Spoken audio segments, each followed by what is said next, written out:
രാഹുൽ മങ്കുടത്തിലെ വിഷയത്തിൽ തന്നെ സാങ്കല്പിക ഇരയാക്കാൻ ശ്രമിക്കുന്നതായി CPI നേതാവ് ശ്രീനാദേവി കുഞ്ഞമ്മ. തന്നെ ഇരയാക്കാൻ ഒരു ചാനൽ ശ്രമിച്ചുവെന്ന് പത്തനംതിട്ട ജില്ലാ പഞ്ചായത്ത് അംഗം കൂടിയായ ശ്രീനാദേവി ഫേസ്ബുക്കിൽ കുറിച്ചു.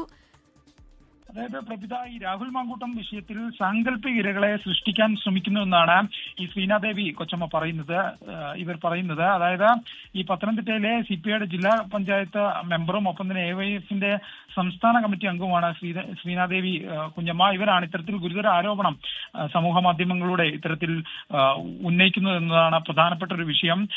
ഇതുമായി ബന്ധപ്പെട്ട് അല്പസമയം മുമ്പാണ് ഒരു ഫേസ്ബുക്ക് കുറിപ്പ് ഇവർ പങ്കുവച്ചത്. തന്നെ ഇരയാക്കാൻ ഒരു ചാനൽ ശ്രമിച്ചെന്ന ഈ ശ്രീനാദേവി കുഞ്ഞമ്മ പറയുന്നു. ഒപ്പം തന്നെ ഇരകൾ മാത്രമല്ല, ഇരകളെ സൃഷ്ടിക്കാനുള്ള ഒരു ശ്രമം നടക്കുന്നുവെന്നും ഇവർ പറയുന്നു. ഇത് ക്രൈംബ്രാഞ്ച് കണ്ടെത്തണമെന്നും ഇവർ ആവശ്യപ്പെടുന്നുണ്ട്. ഫേസ്ബുക്ക് കുറിപ്പിലൂടെ അല്പസമയം മുമ്പായിരുന്നു ഈ ഒരു പ്രതികരണം. ഈ രാഹുൽ മാങ്കൂട്ടം നിയമത്തിന് മുന്നിൽ തെറ്റുകാരനാണെങ്കിൽ ശിക്ഷിക്കപ്പെടണമെന്നും ഈ ഒരു ഫേസ്ബുക്ക് പോസ്റ്റിൽ പറയുന്നുണ്ട്.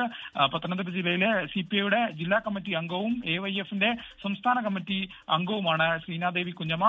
രാഷ്ട്രീയപരമായി ജില്ലയിൽ വളരെയധികം പ്രാധാന്യമുള്ള പ്രധാന ചുമതലകൾ വഹിക്കുന്ന ഒരു വനിതയാണ്. ഇത്തരത്തിൽ രാഹുൽ മാങ്കൂട്ടം വിഷയത്തിൽ സാങ്കല്പിക ഇരകളെ സൃഷ്ടിക്കാൻ വരുന്ന ഒരു ആക്ഷേപവുമായി ബന്ധപ്പെട്ട് ഇത്തരത്തിൽ പോസ്റ്റ് പങ്കുവയ്ക്കുന്നത്. ചില മാധ്യമ പ്രവർത്തകർ 3 ദിവസം മുമ്പ് വിളിച്ചെന്നും ഇത്തരത്തിൽ ഉള്ള സംസാരം ഫോണിലൂടെ നടത്തിയെന്നും ഈ ഫേസ്ബുക്ക് കുറിപ്പിൽ ആക്ഷേപമുണ്ട്.